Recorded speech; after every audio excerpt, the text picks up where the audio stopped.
Good morning, folks. Here's how markets are looking right now. We've got US stocks mostly retreating overnight amid concern over how a Chinese ban on Apple's iPhone could impact big tech names. And of course, that industry has been driving pretty much most of this year's market rally. We did see treasuries rising again alongside the dollar. And looking at the benchmarks, we've got a tech-heavy Nasdaq down 0.9% to 13,749.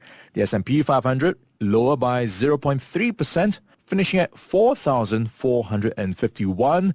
And we've got a Dow Jones Industrial Average squeezing out a small gain of 50 points or 0.2% to 34,501. So let's check in now with Michelle Schneider. She is the Chief Strategist for Market Gauge Group. Michelle, thanks for joining us on the show again. Thank you very much for having me back. All right, let's start with the overview first. So looking at the benchmarks, we are seeing the markets go through a bit of a slump. The Nasdaq for the week on pace for a 2% loss. The S&P 500 on pace for 1.4% weekly drop. And we've got a Dow since Monday down 1%. So what do you make of the latest, I guess, risk-off sentiment? Well, there's so many factors involved. If we look at the market just from the overall macro that we have going on, I think it may have rallied somewhat on hopes about the Federal Reserve doing nothing or even possibly at some point in 2024 pivoting. And I think those hopes got dashed because our labor numbers are still very, very strong. Today, jobless claims came out very low. We still have a relatively robust production happening in the U.S. And the housing market, well, that's absolutely complicated at best. But nonetheless, even though the mortgage rates have gone up and mortgages have gone down in terms of how many have been filed for at 27-year lows, we still have housing prices going up, and we still have a high demand for new construction. So when you put all of this together, it really kind of adds fuel to the fact that the Fed would be concerned at this point of doing anything too dovish because of the fact that the U.S. is doing okay. Now, on the flip side of that, we also still have, obviously, other concerns that they're considering, which I think the biggest would be the rising oil prices. Let's talk about those rise in oil prices. We did see OPEC Plus talking about more supply cuts. What will this do for at least the economic outlook and sentiment? So at this point now, once the oil really got through $80 a barrel, that, from a technical standpoint, was a breakout. And so you have a tremendous amount of speculation in the oil market to the long side, which of course makes sense. From a fundamental standpoint, we do have low supply in the U.S., and what OPEC Plus and Russia are doing, of course, is keeping that production even cut back even more. And so essentially what you have, and everything, of course, is cyclical. So what you have right now is the potential for oil to go higher, especially given, for example, I heard you mention weather problems and disasters. Well, I don't know if it's going to be a disaster, but we have a big hurricane forming here near the United States. That's Hurricane Lee, which would completely add more devastation to refineries, et cetera.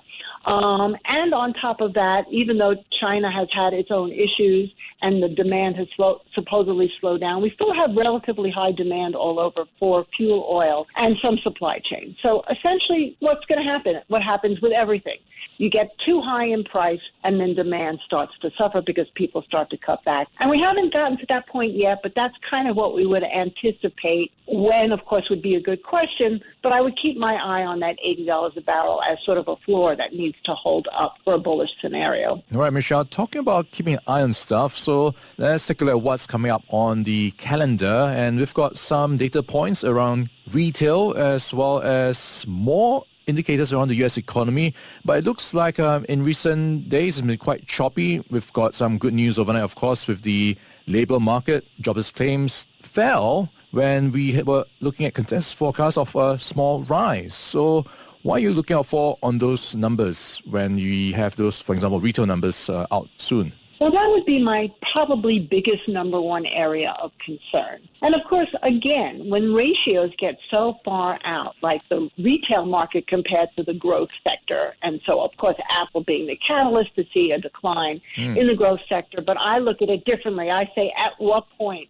can those divisions remain? So getting back to the retail sector, that has been the underperformer all year, continues to be an underperformer, and in the last couple of days, the whole retail sector has had tremendous amount of pressure, which, if it cannot find some kind of level of support through recent numbers that might come out, could actually be a catalyst for another leg lower in the overall market. So we're watching that very carefully because the consumers are pinched. They're pinched from higher rates. They're pinched from higher costs in insurance, obviously from damages that they have from their own types of drought, heat waves, like look at Texas right now with its grid issues. And then they're being pinched by also inflation because prices really for essential goods have not gone down. In fact, in some areas, they've gone up. So, yeah, we've got close eyes on that whole retail space. Yeah, Michelle, you mentioned Apple, so let's talk about iPhone. So that seems to be in focus this week. One of the factors at least dragging down sentiment, and it is partly because of the report how Chinese government workers may be banned from using iPhones. But there might be some good news down the road with the iPhone 15 possibly set to be launched next week. So what do you make of the entire tech rally so far this year? Well, as far as the iPhone goes, I think actually, Ryan, I was listening before I came on. I thought you made a very good point that this could be some level of bargaining chip because to me what it really represents is the pressures that we're having, the whole East versus West, which of course is extremely dangerous on many levels to especially the United States. And so Apple is sort of caught up in the crosshairs.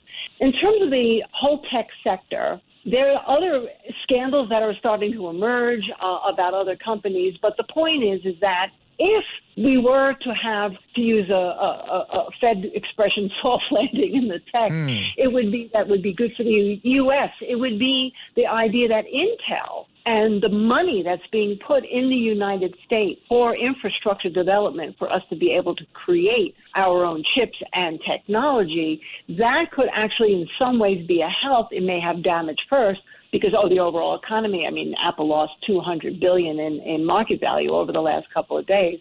But nonetheless, we'll see whether or not this is just a drag down, technical correction. I know that we've seen a lot of selling from insiders at NVIDIA, the stock market growth darling over the last year.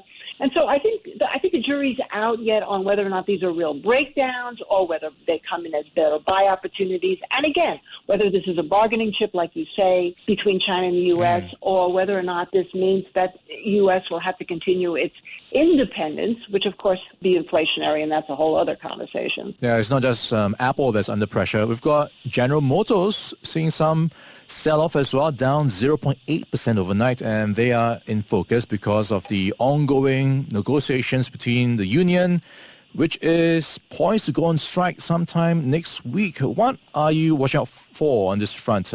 Is there likely going to be some common ground? Well, what's so interesting about 2023 is I don't remember unions having as much influence as they're having this year in a very long time. So I think it's a reflection of the times, and of course it all relates back to wages and the pressure on companies like General Motors and other companies as well, of course, because we've darted strikes with UPS, and now we're looking at the UAW strike potentially. But the bottom line is people are restless, looking for more money so they can keep up with the cost of living. And so, again, with wages, we have to look back at inflation. And so that, to me, is probably, besides watching how the retail space performs through this to give us a barometer for the next couple months, it's inflation, I think, right now, with wage inflation and everything we just talked about, commodity inflation, as really basically what I think General Motors is reflecting is people saying, enough, I need more money. Yeah, so wages on watch that could contribute to inflationary pressures as well. We've been chatting with Michelle Schneider. She's the Chief Strategist for Market Gauge Group. Michelle, it's always a pleasure having you on the show. Thank you so much for your time. Thank you so much, Ryan. Pleasure to be here. All right, stay